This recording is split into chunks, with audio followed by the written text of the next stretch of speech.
الرحمن الرحيم الحمد لله رب العالمين والصلاة والسلام على أشرف الأنبياء والمرسلين سيدنا محمد وعلى آله وصحبه أجمعين اللهم رب اشرح لي صدري ويسر لي أمري واحلل عقدة من لساني يفقه قولي ولا حول ولا قوة إلا بالله العلي العظيم اللهم انفعنا بما علمتنا وعلمنا ما ينفعنا وعلمنا ما جهلنا وذكرنا ما نسينا اللهم يسر ولا تعسر رب تمم بالخير اللهم افتح علينا فتوح العارفين وفقنا توفيق الصالحين اللهم لا سهل إلا ما جعلته سهلا وأنت تجعل الحزن إذا شئت سهلا إن شاء الله.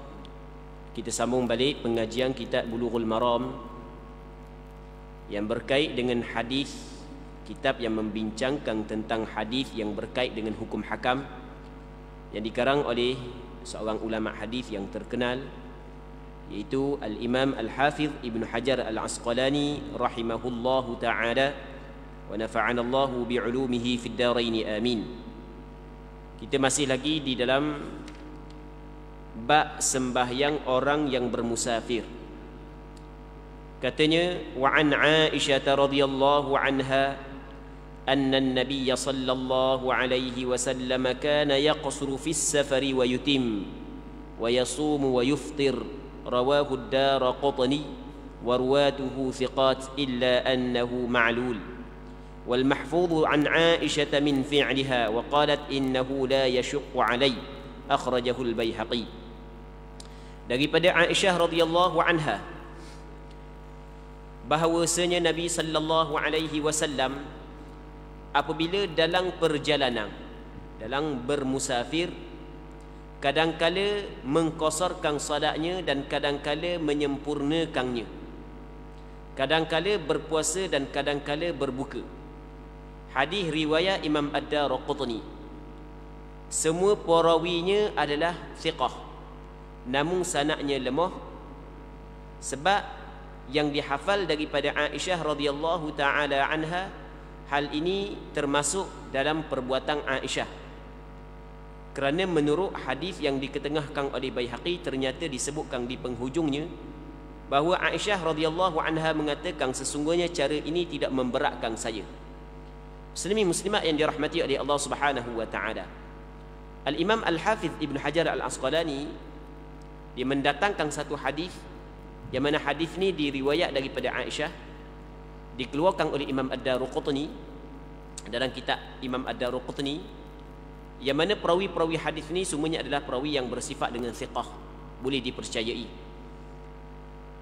Yang mana dalam hadis ni Aisyah menceritakan bahawasanya Nabi sallallahu alaihi wasallam ketika Rasulullah bermusafir, kadang-kadang Rasulullah qasarkan sembahyang, kadang-kadang Rasulullah sempurnakan sembahyang.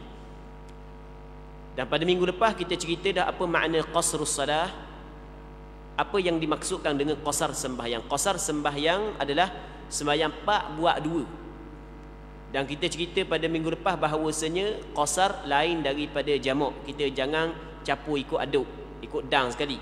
Jamak lain, qasar lain. Bab qasar satu bab, bab jamak satu bab yang lain. Jadi dalam hadis ni menyebut Rasulullah sallallahu alaihi wasallam dalam permusafiran, kadang-kadang Rasulullah qasar sembahyang hak 4 buat 2, dan kadang-kadang Rasulullah buat tamam. Tamam ni buat hak 4 buat 4. Dalam hadis ni sebut. Begitu juga kalau Rasulullah sallallahu alaihi wasallam bermusafir pada bulan Ramadan, kadang-kadang Rasulullah sallallahu alaihi wasallam berpuasa ketika bermusafir, dan kadang-kadang Rasulullah sallallahu alaihi wasallam berbuka ketika bermusafir. Hadis ni dikeluarkan oleh Imam Ad-Daraqutni. Kalau kita tengok kepada perawi-perawi hadis ni cukup syarat. Maksudnya cukup syarat untuk diterima hadis ini. Namun ternyata setelah dikaji oleh sebahagian daripada ulama hadis, maka ternyata hadis ini ada illah, ada sedikit penyakit lah. Maksudnya pada zahirnya ini adalah perbuatan Rasulullah, tapi hak yang sebenarnya bukan perbuatan Rasulullah, perbuatan Aisyah. Jadi sebenarnya Bukan Rasulullah buat gini, Aisyah buat gini. Maksudnya Aisyah kalau dia bermusafir, kadang-kadang dia qasar sembahyang, kadang-kadang dia sembahyang secara sempurna, secara tamam. Kadang-kadang dia berpuasa, kadang-kadang dia berbuka. Baik. Dalilnya di sana ada riwayat yang diriwayat oleh Imam Baihaqi bahawasanya pada penghujung hadis tersebut kata Aisyah, benda itu tidak menjadi susah ke atas aku untuk melakukan hal tersebut. Muslimin muslimat yang dirahmati oleh Allah Subhanahu wa taala. Okey. Jadi hadis ni jelas, dalam hadis ni menceritakan ketika bermusafir kadang-kadang sembahyang dilakukan secara qasar, kadang-kadang dilakukan secara tamam. Untuk kita faham hadis ni kita kena bincang dulu apakah hukum qasar sembahyang. Kita bermusafir, kita nak sembahyang zuhur 2 rakaat, asar 2 rakaat, isyak 2 rakaat, apakah hukum? Sebenarnya hukum qasar sembahyang ulama berbeza pandangan. Majoriti, kebanyakan ulama berpandangan bahawasanya qasar sembahyang adalah rukhsah, bukan azimah. Manakala sebahagian yang lain mengatakan bahawasanya qasar sembahyang adalah azimah, suatu kewajipan. Pandangan kebanyakan ulama mengatakan kalau kita bermusafir, boleh kita nak qasar sembahyang dan boleh kita tak mau qasar sembahyang. Kita nak sembahyang zuhur 2 rakaat, nak sembahyang asar 2 rakaat, sembahyang isyak 2 rakaat boleh. Dan kita boleh sembahyang zuhur 4 rakaat, asar 4 rakaat, isyak 4 rakaat. Bukan mesti kita kena qasar sembahyang. Itu menurut pandangan majoriti ulama, termasuk pandangan dalam mazhab Imam Syafi'i. Namun di sana ada pandangan sebahagian daripada ulama, iaitu mazhab Hanafi, berpandangan bahawasanya qasar sembahyang bukanlah rukhsah, bukan qasar sembahyang adalah satu azimah, kewajipan. Orang yang bermusafir kalau cukup syarat dia, wajib dia ke sembahyang zuhur 2 rakaat, wajib sembahyang asar 2 rakaat, wajib sembahyang isyak 2 rakaat. Tidak boleh dia buat 4 rakaat. Okey, itu asal. Apakah hujah? Pandangan majoriti ulama mengatakan bukan wajib qasar sembahyang, bukan harus, dibolehkan. Hujahnya adalah di dalam Al-Quranul Karim Allah Subhanahu wa taala berfirman, "Ya ayyuhalladzina amanu idza darabtum fil ardi falaysa 'alaikum junahun an taqsuru minas shalah." Wahai orang-orang beriman, apabila kamu bermusafir maka tidak mengapa. Allah Taala kata laisa 'alaikum junah, tidak mengapa mu nak qasar sembahyang. Perkataan laisa 'alaikum junah menunjuk bahawasanya ia bukan wajib. Tak ada masalah lah. Bukan satu kesalahan. Tidak mengapa mu nak qasar sembahyang. Baik, sebab itulah majoriti ulama mengatakan qasar sembahyang bukanlah wajib, bukan hukum dia adalah harus. Maksudnya boleh kita nak qasar dan boleh kita tak mau qasar. Mana lebih afdal di antara kita qasar dengan tidak kita qasar? Pastinya lebih afdal kita qasar berbanding dengan kita tidak qasar. Lebih afdal kita qasar berbanding dengan tidak qasar. Dan sebab dia lebih afdal kita qasar berbanding dengan tidak qasar, kerana mengikut perbuatan Rasulullah sallallahu alaihi wasallam.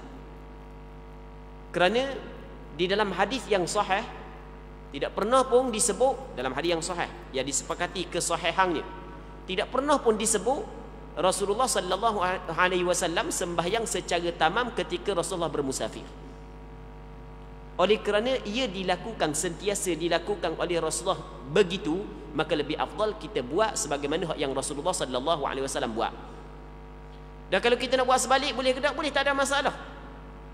Bahkan di sana ada riwayat yang sahih daripada Sayyidina Uthman sendiri. Sayyidina Uthman sembahyang selepas daripada 6 tahun dia memerintah, sampai di Mina dia sembahyang 4 rakaat dak setengah. Dia sembahyang 4 rakaat, tapi ada sebab dia sembahyang 4 rakaat. Biasanya Rasulullah kalau buat haji sampai ke Mina, Rasulullah sembahyang 2 rakaat, Abu Bakar sembahyang 2 rakaat, Umar sembahyang 2 rakaat, Sayyidina Uthman pada awal khilafah dia juga sembahyang 2 rakaat. Tiba-tiba dia sembahyang 4 rakaat. Orang khabar kepada Abdullah bin Mas'ud. Siapa kat Abdullah bin Mas'ud kata, "Inna lillahi wa inna ilaihi raji'un." Kejut Abdullah bin Mas'ud. Apa Sayyidina Uthman buat begitu? Aku bersama dengan Rasulullah sembahyang 2 rakaat di Mina, Abu Bakar 2 rakaat, Umar 2 rakaat. Tapi warna Sayyidina Uthman buat 4 rakaat. Tapi sebenarnya Sayyidina Uthman buat 4 rakaat ada sebab. Kerana di sana ada orang-orang Arab Badui pendalaman, yang duduk pendalaman.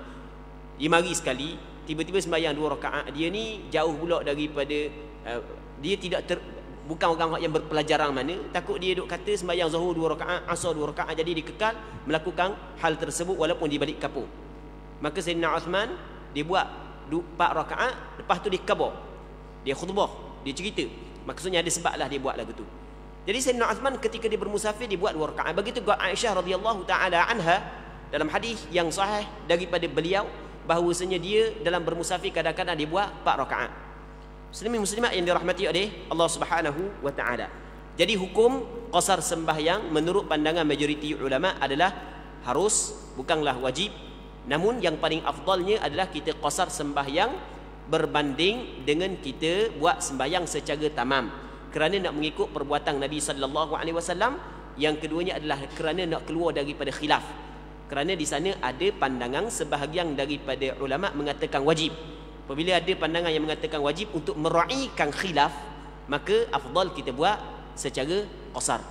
Muslimin muslimat yang dirahmati oleh Allah Subhanahu wa taala. Begitu juga apabila kita bermusafir dalam bulan Ramadan. Kita bermusafir dalam bulan Ramadan, yang mana pada asalnya setiap mukallaf yang tidak ada penghalang wajib dia kena berpuasa. Tiba-tiba dia berpuasa pada bulan Ramadan. Dan benda ni kita cerita dah sebelum daripada ni sikit-sikit je lah kita cerita. Apabila orang tu berpuasa pada bermusafir pada bulan Ramadan, maka diharuskan kepada dia untuk berbuka. Dan boleh juga dia berpuasa. Dan kedua-dua perkara ini pernah dilakukan oleh Nabi sallallahu alaihi wasallam. Sehingga kan dalam hadis yang diriwayat oleh Imam Bukhari dan Muslim daripada Abi Darda, seorang sahabat Rasulullah sallallahu alaihi wasallam, yang mana Abu Darda menyebut bahawasanya suatu ketika kharajna ma'a Rasulillah sallallahu alaihi wasallam fi syahri Ramadan fi harrin syadid. Pada suatu hari kami keluar bersama dengan Rasulullah pada bulan Ramadan ingin bermusafir di dalam panah yang cukup terik, panah terik.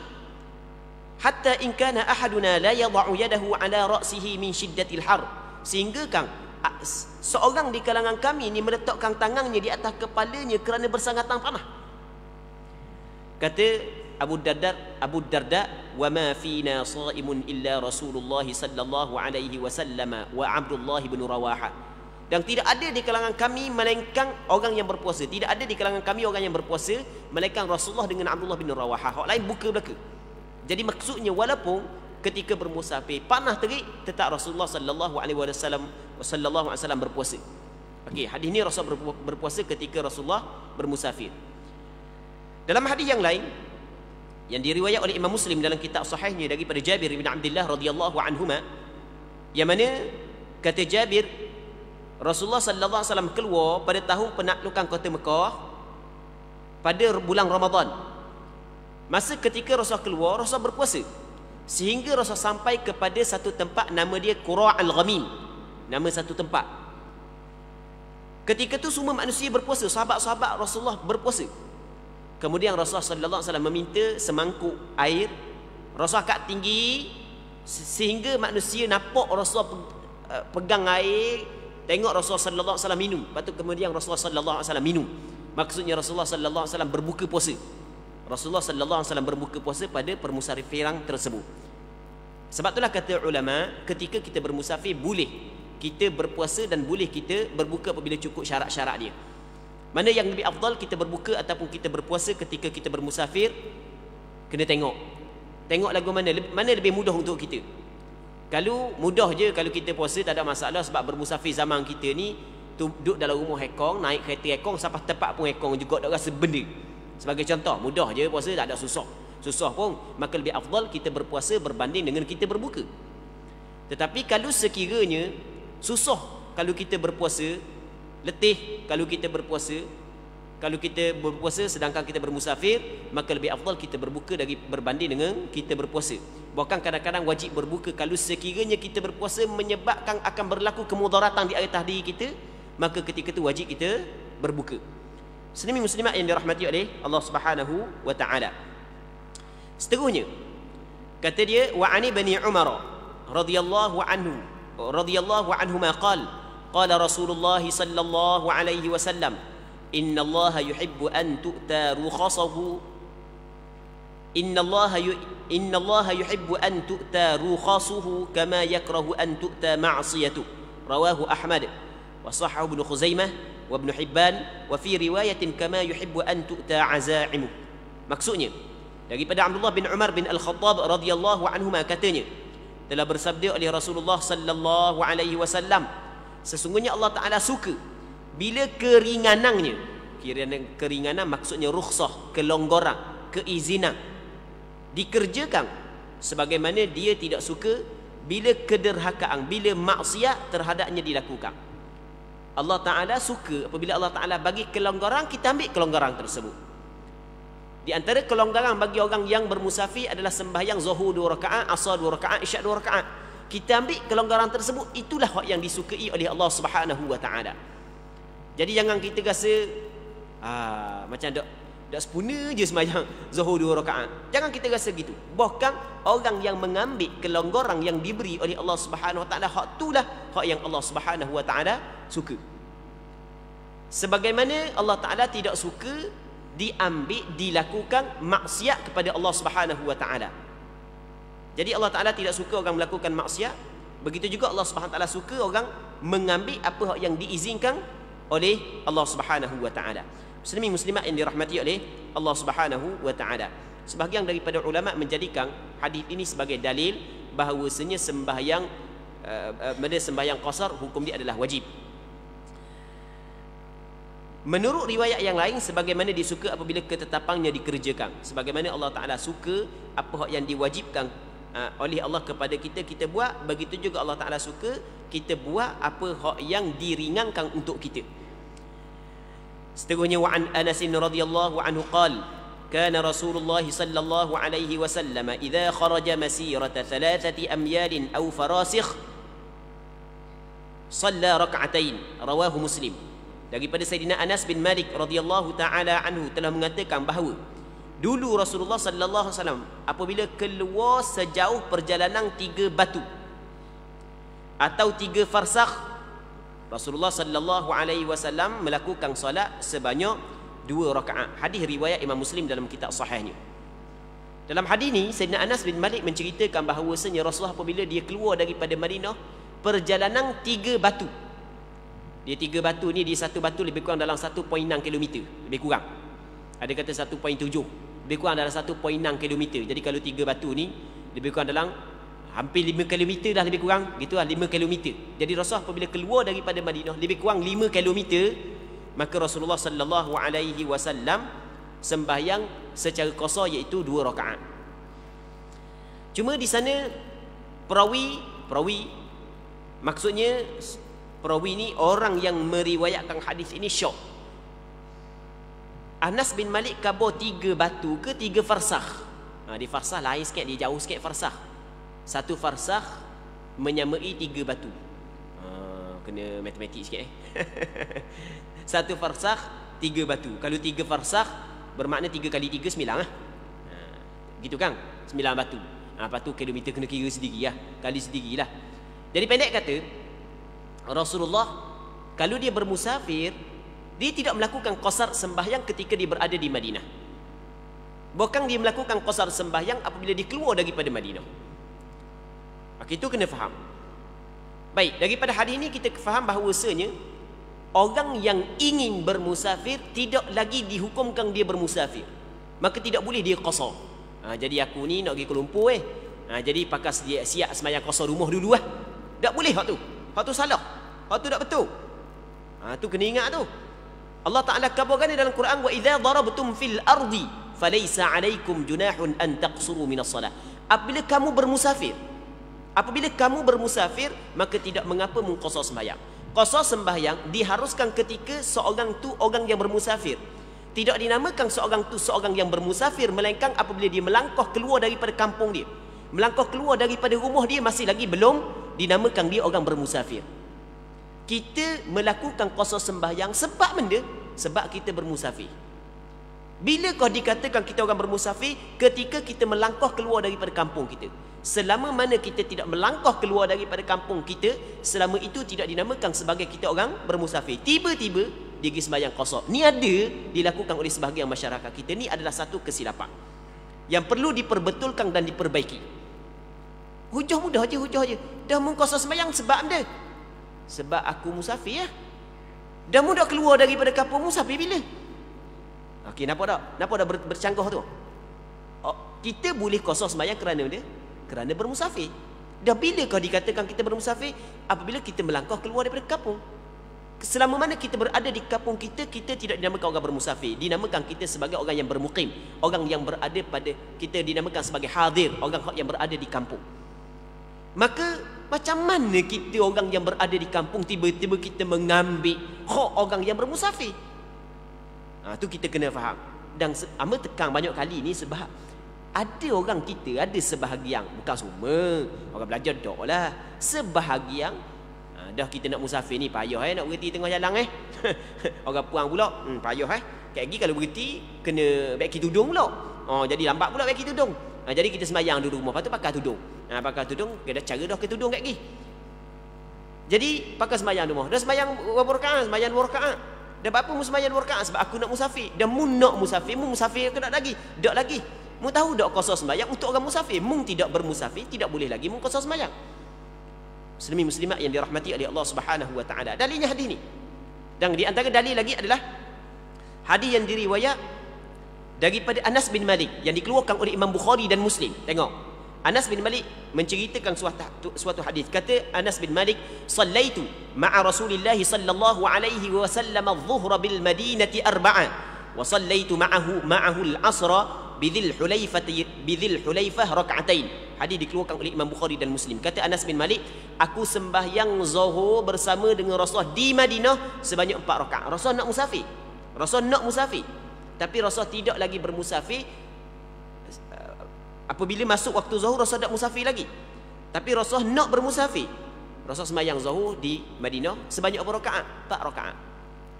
Rasul sembahyang zuhur 4 rakaat. Lepas tu kata Anas bin Malik, lepas tu pas sembahyang zuhur Rasul pun bertolak. Siapa di Dhul Hulaifah? Dhul Hulaifah sekarang ni Bir Ali, Abar Ali, tempat yang orang ambil miqat daripada Madinah nak pergi ke Mekah, orang ambil miqat situ. Tu Dhul Hulaifah. Lebih kurang dalam berapa kilometer je daripada Madinah. Lebih kurang dalam 5 km je daripada Madinah. Lebih kurang gitu 5 km je, tak jauh mana Dhul Hulaifah. Jadi siapa di Dhul Hulaifah? Rasulullah sembahyang asar sebanyak 2 rakaat. Jadi bermaknanya selama mana orang tu tidak keluar daripada kampung halaman, dia tidak boleh qasar sembahyang kerana dia belum lagi dinamakan sebagai orang yang bermusafir. Ini di antara perkara yang penting yang perlu kita kena tahu, muslimin muslimat yang dirahmati oleh Allah Subhanahu wa taala. Amba nak urang lagi benda yang penting juga yang berkait dengan apa yang kita bincang. Seorang yang bermusafir tidak dikatakan dia sebagai bermusafir yang membolehkan dia qasar sembahyang. Seorang yang bermusafir tidak dikatakan dia melakukan safar. Safar bahasa Arab. Tidak dikatakan dia melakukan safar yang membolehkan qasar sembahyang, melainkan apabila cukup syarat-syarat dia. Syarat yang pertama mesti kena ada qasad. Qasad di dalam hati untuk pergi kepada suatu tempat, suatu destinasi. Kalau tidak ada qasad, walaupun dia keluar daripada kampung dia, dia tidak dinamakan orang yang bermusafir yang melakukan safar yang membolehkan dia qasar sembahyang. Sebab mesti dia kena ada qasad. Qasad untuk pergi kepada suatu tempat yang mana jarak dia daripada tempat dia kepada tempat yang dia nak pergi cukup 2 marhalah. Cukup 2 marhalah. Ada hadis yang lain, hadis yang diriwayat daripada Abdullah bin Abbas, hadis yang daripada Abdullah bin Umar, yang dikeluarkan oleh Imam Ad-Daruqutni, yang mana Abdullah bin Abbas menyebut bahawasanya Nabi sallallahu alaihi wasallam berkata, ya ahla Makkah la taqsuru fi aqalla min 4 burd. Mung jangan qasar sembahyang kalau kurang daripada 4 barid. 4 barid ni lebih kurang 2 marhalah lah. Kalau kurang daripada 2 marhalah mu tak diqasar sembahyang. Walaupun hadis ni dhaif, namun di sana ada athar yang sahih yang diriwayat daripada Abdullah bin Umar dan Abdullah bin Abbas, yang mana kedua-dua ini tidak akan melakukan qasar sembahyang melainkan apabila perjalanan itu cukup 2 marhalah. Dan apa yang dilakukan oleh Abdullah bin Abbas dan Abdullah bin Umar pastinya ada sandaran daripada Nabi sallallahu alaihi wasallam. Jadi kita ulang balik. Syarat yang pertama mesti kena ada qasad. Qasad untuk pergi kepada suatu tempat yang jauh, yang jarak daripada tempat dia kepada tempat tersebut 2 marhalah ke atas. 2 marhalah lebih kurang 80 km, lebih kurang dalam 80 km. Kalau tubik daripada rumah start mutu sebab baloh dengan bini dia tahu ikut je nak pergi mana, baloh dengan bini ni pakai start mutu ikut nak pergi ke mana, tiba-tiba sampai Kuala Lumpur dak sedar sampai Kuala Lumpur, hak tu tak diqasar sembahyang sebab tidak ada qasak untuk pergi ke sana. Cuma dah sedar duk Kuala Lumpur dah aku baru sedar. Baru sedar nak balik mula. Daripada Kuala Lumpur sampai kampung kita lebih daripada 2 marhalah, tu boleh lah. Sebab dia ada dah qasak untuk pergi kepada suatu tempat hak yang jauh. Hak mula-mula tak boleh lah. Sebab dia ikut tayar mutu nak pergi, bawa diri. Muslimin muslimat yang dirahmati oleh Allah Subhanahu wa taala. Baik, syarat yang kedua, semata-mata niat masih lagi belum mencukupi. Mesti niat saat itu disertakan dengan perbuatan. Niat untuk bermusafir belum lagi dinamakan bermusafir. Mesti disertakan dengan perbuatan. Apa maksud perbuatan? Mesti kena melangkah keluar daripada kampung. Bukan melangkah keluar daripada rumah, melangkah keluar daripada kampung. Baik, yang ketiganya perjalanan yang jauh, 2 marhalah ke atas. Yang keempat, perjalanan saat itu bukan perjalanan maksiat. Perjalanan bukan tujuan untuk melakukan maksiat. Kalau perjalanan tujuan untuk melakukan maksiat, tidak boleh kita qasar sembahyang. Kerana qasar adalah rukhsah, kelonggaran dan keizinan yang diberikan oleh syarak kepada kita. Maka bagaimanakah untuk kita mengambil kelonggaran tersebut kalau kita melakukan maksiat? Sebab tu dalam kaedah fiqh menyebut ar-rukhasu la tunaqu bil ma'asi. Kelonggaran syarak, keizinan syarak tidak boleh dicapai dengan perbuatan maksiat, dengan melakukan maksiat. Muslimin muslimat yang dirahmati oleh Allah Subhanahu wa taala. Sebenarnya dalam masalah ni banyak benda yang kita perlu sebut agar lebih kita faham. Tapi lebih kepada fiqh sikit ni. Muslimin muslimat yang dirahmati oleh Allah Subhanahu wa taala. Apabila ada 2 perkara, apabila ada syarat-syarat tadi, ada qasak dalam hati kita sebelum daripada kita bermusafir, untuk kita bermusafir pada suatu tempat yang jauh. Yang keduanya, kita telah melangkah keluar daripada kampung kita. Yang ketiganya, perjalanan kita saat itu perjalanan cukup 2 marhalah. Yang keempat, bukan perjalanan maksiat. Maka ketika apabila kita keluar daripada kampung kita, boleh dah kita qasar sembahyang. Katakanlah kita duduk mana? Kita duduk di ladang. Apabila kita keluar daripada kampung ladang, boleh dah kita qasar sembahyang. Kita nak pergi ke mana? Nak pergi Kuala Lumpur ke, nak pergi Selangor ke, nak ikut, nak pergi mana pun tak kira lah. Tiba-tiba kita sampai di Cendering. Cendering ni keluar dah daripada ladang tau. Kita berhenti di masjid Cendering, kita sembahyang qasar. Boleh tak? Boleh, tak ada masalah. Sebab kita sekarang ni orang yang cukup syarat. Cukup syarat. Baik. Lepas tu kita sembahyang. Dia bukanlah mesti kena sapa 2 marhalah dulu baru boleh sembahyang, bukan. Apabila kita keluar kampung kita dengan qasak untuk pergi kepada tempat tersebut yang jauh, boleh dah kita qasar sembahyang. Bukanlah mesti kena sapa dulu tempat tu baru boleh qasar sembahyang, bukan.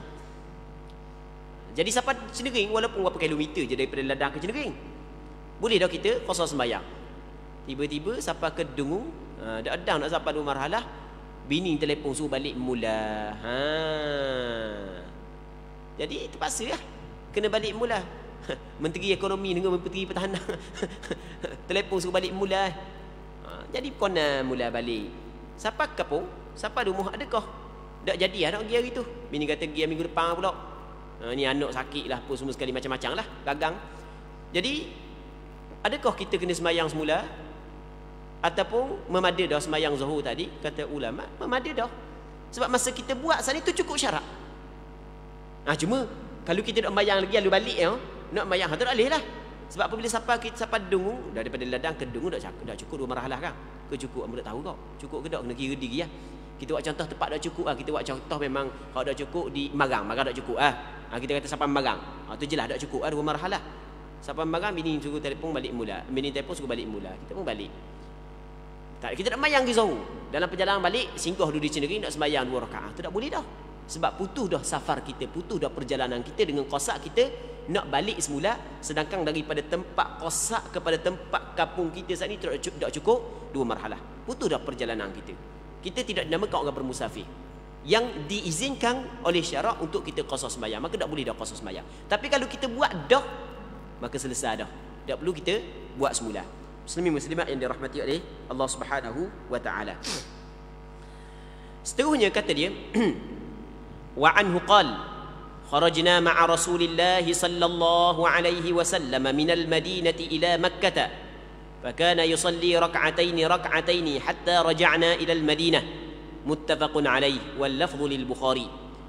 Daripada Anas bin Malik radhiyallahu anhu katanya, kami telah keluar bersama dengan Rasulullah daripada Madinah kepada Mekah. Jauh, Madinah ke Mekah jauh. Kita tolak lepas daripada Zuhur sampai Mekah tu Isyak kalau naik bas. Tu naik bas. Dah. Kalau naik kereta, naik kereta pula, kalau naik unta, jalan kaki, tak tahu berapa hari. Baik. Bahawa kami berangkat bersama Rasulullah daripada Madinah ke Mekah. Dan baginda mengerjakan solatnya 2 rakaat hingga kami kembali ke Madinah. Sepanjang perjalanan daripada Madinah ke Mekah, duduk Mekah, balik semula Rasul sembahyang 2 rakaat. Tak pernah pun Rasul sembahyang 4 rakaat Zuhur, Asar dan Isyak. Baik, muslimin muslimat yang dirahmati oleh Allah Subhanahu wa taala, berpandukan kepada hadis ini, kata ulama, selama mana orang itu bermusafir, selama mana dia orang tu bermusafir, 2 tahun dia bermusafir, 3 tahun, 4 tahun dia bermusafir, maka selama itulah dia boleh qasar sembahyang. Contoh, dia daripada Malaysia dia pergi ke Jepun 3 hari. Lepas tu duduk Jepun 3 hari, pergi ke China pula 2 hari. Lepas tu pergi ke Turki pula, dia main gitu lah, duduk pusing dunia, duduk balik-balik 3 tahun. Duduk balik-balik 3 tahun, tapi sekejap-sekejap aja. Tempat ni singgah 2 hari, tempat tu 3 hari, tempat tu 2 hari, tempat tu 3 hari, tempat tu 2 hari. Sebagai contoh kan. Maka selama itulah dia boleh qasar sembahyang, kerana selama itu dinamakan sebagai dia orang bermusafir. Okey, itu yang pertama. Yang keduanya, biasanya digebah ajukan soalan ni. Biasanya soalan mana? Kang dia digebah ni kang naik ke Lumpur sehari-hari berapa kali? Dah tiap-tiap hari. Dah adakah sepanjang dia bawa bas saat itu, perjalanan tu adalah pekerjaan dia, boleh dia qasar sembahyang? Jawapannya adalah boleh dia qasar sembahyang. Kerana qasar sembahyang untuk orang yang bermusafir. Selama mana dia bermusafir, selama itulah dia boleh qasar sembahyang, walaupun itu adalah pekerjaan dia. Qasar sembahyang, kita kena ingat, qasar sembahyang ni dibolehkan bukan kerana kesusahan, bukan kerana oleh kerana kita susah dalam perjalanan maka boleh kita qasar sembahyang. Kalau tak susah tak boleh qasar sembahyang, bukan. Boleh kita qasar sembahyang dipanggil illah. Sebab kerana kita boleh qasar sembahyang adalah kerana kita bermusafir, bukan kerana kesusahan. Kalau kerana kesusahan duk kampung, kalau susah boleh qasar sembahyang juga Kalau kerana kesusahan.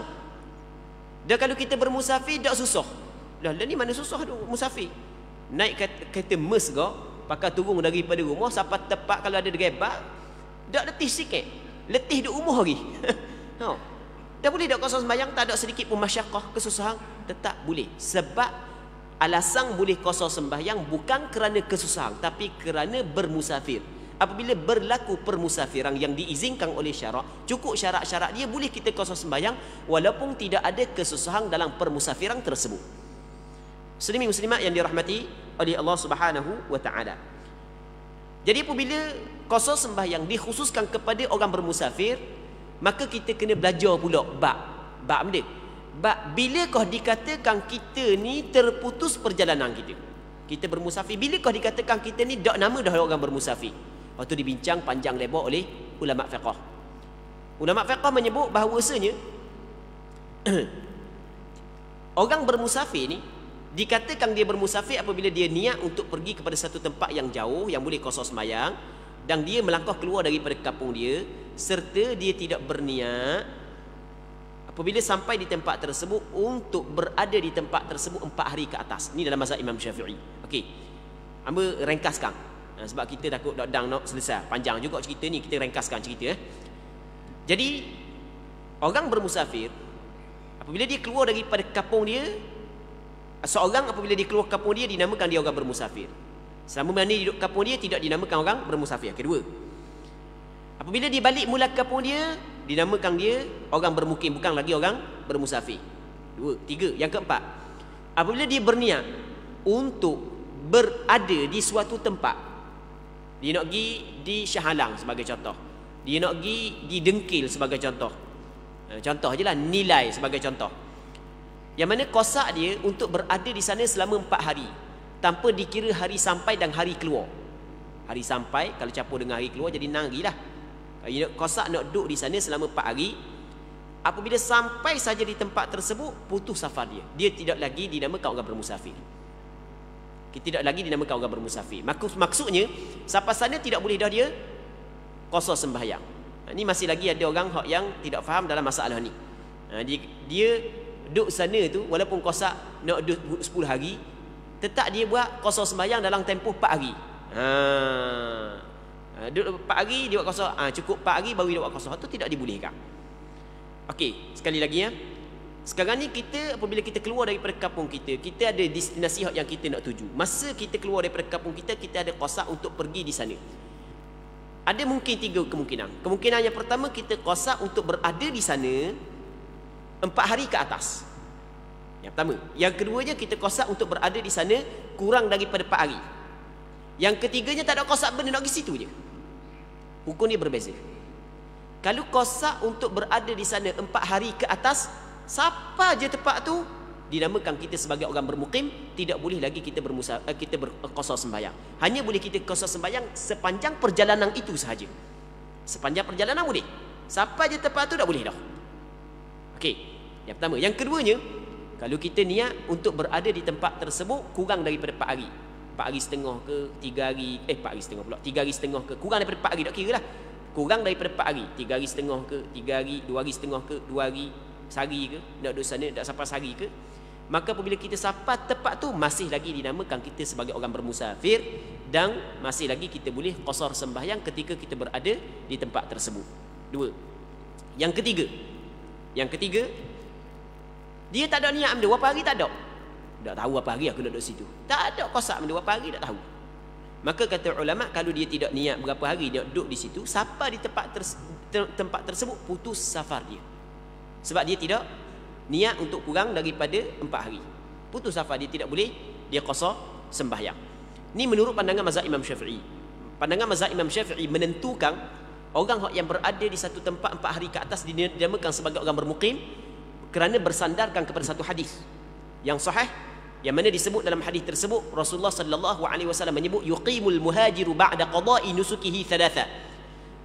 Orang yang bermuhajir, orang yang berhijrah, sahabat-sahabat penduduk Mekah yang berhijrah ke kota Madinah, dia boleh berada di Mekah selepas daripada dia menunaikan ibadat haji dia selama 3 hari sahaja.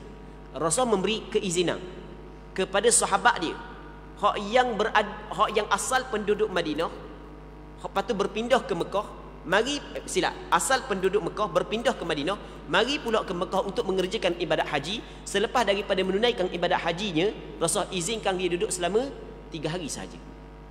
Bukan ibadat haji, maksudnya ibadat umrah ke ibadat haji. Rasul bagi izin duduk 3 hari sahaja. Maka apabila Rasul bagi izin duduk 3 hari, maka sahabat tidak boleh duduk lebih daripada 3 hari. Itu 4 hari ke atas tak boleh. Maka ulama faham daripada hadis ini, mazhab Imam Syafi'i, difaham hadis ini bahawasanya kadar 3 hari masih lagi dinamakan sebagai orang bermusafir. Kerana Rasul mengizinkan dia berada di situ. Lebih daripada 3 hari, 4 hari ke atas telah bertukar menjadi orang bermukim. Okey, ini sandaran pandangan mazhab Imam Syafi'i dalam masalah ini. Muslimin muslimat yang dirahmati oleh Allah Subhanahu wa taala. Baik. Cuma masalah ni kita nak lebih panjang lebar lagi, waktu kita kena belajar kitab fiqh lah. Kita kena belajar kitab fiqh.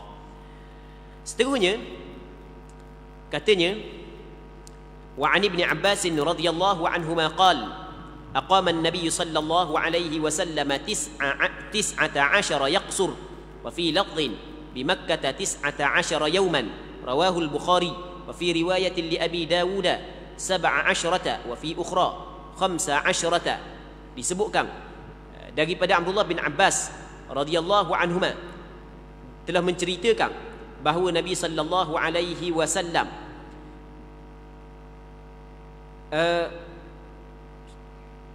Rasulullah sallallahu alaihi wasallam berada di Mekah selama 19 hari. Dia melakukan qasar salatnya. Menurut riwayat yang lain, selama 19 hari berada di Mekah. Sedangkan dalam riwayat Imam Abu Daud disebutkan 17 hari. Dalam riwayat yang lain disebutkan 15 hari. Maksudnya ada beberapa riwayat. Ada beberapa riwayat ketika Rasul pergi Mekah, Rasul berada di sana selama 19 hari. Ada riwayat selama 17 hari, ada riwayat selama 15 hari, dan ada riwayat selama 18 hari, dan ada riwayat selama 20 hari. Ada beberapa riwayat yang mana selama tempoh tersebut Rasulullah sallallahu alaihi wasallam qasar sembahyang. Ia pada hadis ni dia menceritakan tentang ataupun tahun Fathu Makkah, tahun penaklukan kota Mekah. Jadi ketika Rasulullah berada di sana, Rasulullah sallallahu alaihi wasallam sepanjang berada di sana Rasulullah sallallahu alaihi wasallam qasar sembahyang. Hamba dah ingat dah sama ada Fathu Makkah ataupun Hajjatul Wada'. Hamba lupa. Hak tu kena tengok semula. Hamba dah ingat masalah ni. Cuma nak ceritanya, pernah ketika Rasulullah berada di sana di Mekah, Rasulullah bermustautin di Madinah. Ketika Rasulullah berada di Mekah, mungkin pada tahun Fathu Makkah, penaklukan kota Mekah, dan mungkin pada tahun Hajjatul Wada'. Hamba lupa mana salah satu daripada dua keadaan tersebut yang Rasulullah sallallahu alaihi wasallam qasar sembahyang selama 19 hari ataupun 20 hari ataupun 17 hari ataupun 15 hari. Yang mana mengikut pandangan sebahagian daripada ulama berpandukan kepada hadis ini bahawasanya seorang dia boleh qasar sembahyang ketika dia bermusafir pada satu tempat adalah selama 19 hari. Ada pandangan lagu tu. Namun mazhab Imam Syafi'i dikata lagu mana sebenarnya hak yang 19 hari ataupun 20 hari ini, kalau kita tengok Nabi sallallahu alaihi wasallam bukan berada pada satu tempat, bukan Rasul duduk di Mekah sepanjang tempoh ni. Rasul berada di Mekah beberapa hari, berada di Mina beberapa hari, berada di tempat-tempat yang lain, Aceh situ sikit, Aceh sini sikit. Yang mana dalam suatu tempat Rasul duduk tidak lebih daripada 3 hari. Jadi kalau begitu keadaannya maka tidak menjadi masalah walaupun beberapa hari. Okey, itu yang pertama. Yang keduanya, kalau ada tujuan, contoh dalam peperangan dan sebagainya, yang mana kita mengharapkan benda yang hajat kita akan selesai pada setiap masa. Mungkin kaki selesai, mungkin karang, mungkin lusa, mungkin tulak. Yang mana kata ulama mazhab Imam Syafi'i ini secara ringkas akan datang, insya-Allah kita akan hurah balik sebab kita penghujung dah ni secara ringkas. Dalam mazhab Imam Syafi'i mengatakan boleh kita qasar sembahyang selama 18 hari. Selain daripada hari sampai dengan hari keluar. Capur dengan hari sampai dengan hari keluar 20 hari. Sebab dalam hadis yang paling panjang menyebut selama 20 hari. Contoh kita kata kita di suatu tempat, tiba-tiba kereta kita rosak. Pomeng yang pandai beki kita tu payahlah nak jumpa. Jadi kita duk tunggu pomeng lah. Duk tunggu pomeng, kita duk hotel pomeng. Pomeng kata esok mari. Lepas tu esok dah jadi, lusa pula. Lusa dah jadi, tulak pula. Duk gitu tunggu gitu lah kita. Jadi kita mengharapkan hajat kita selesai setiap waktu. Maka selama 18 hari kita boleh qasar sembahyang selain daripada hari sampai dengan hari keluar. Capur hari sampai dengan hari keluar adalah 20 hari. Okey, itu secara ringkas. Nak lebih panjang lagi, nak lebih detail lagi, hak tu kena mendalami dalam kitab fiqh. InsyaAllah kita akan sambung mula pada minggu akan datang. Kita mengharapkan, kita berdoa kepada Allah Subhanahu Wa Taala agar apa yang kita bincangkan pada malam yang mulia ini dapat manfaat, dan agar Allah Subhanahu Wa Taala memberkati majlis ilmu yang kita adakan pada malam yang mulia ini. Wallahu Subhanahu Wa Taala a'la wa a'lam. Allahumma haqqiqna bittiba'i nabiyyika Muhammadin sallallahu alaihi wasallam zahiran wa batina. Allahumma ij'alna mimman yastami'una al-qawla fayattabi'una ahsanah. Allahumma ighfir lana wa liwalidina warhamhum kama rabbawna shighara, wa limashayikhina wa liaqaribina wa liman ahsana ilayna wa liman awsana bid-du'a wa li jami'il muslimina wal muslimati bi rahmatika ya arhamar rahimin. Sallallahu ala sayyidina Muhammad wa ala alihi wa sahbihi ajma'in. Walhamdulillahi rabbil alamin.